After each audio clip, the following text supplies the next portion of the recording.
नमस्कार मित्रांनो, आज आपण 1 रुपयात पीक विमा या योजनेविषयी थोडक्यात माहिती घेणार आहोत।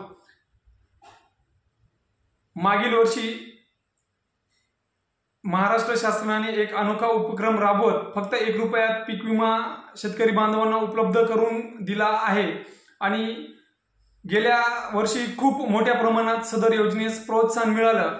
मात्र अनेक तालुके किंवा अनेक जिल्हे या योजने पीक विम्याचा लाभ मिळू शकला नाही। त्यामुळे कमालीची नाराजगी ही शेतकरी बांधवांमध्ये पाहायला मिळत आहे।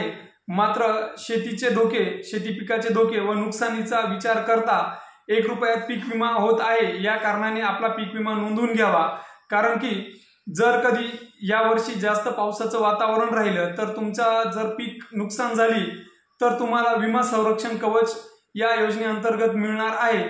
त्यामुळेच फक्त 1 रुपया देऊन तुम्ही तुमचा पीक विमा हा नोंदवू शकत असतात। मित्रांनो, ही होती थोडक्यात माहिती। आवडल्यास आपल्या इतर शेतकरी बांधवांपर्यंत शेअर करा आणि अशाच नवनवीन माहितीसाठी आपल्या चॅनलला सबस्क्राइब करा। धन्यवाद।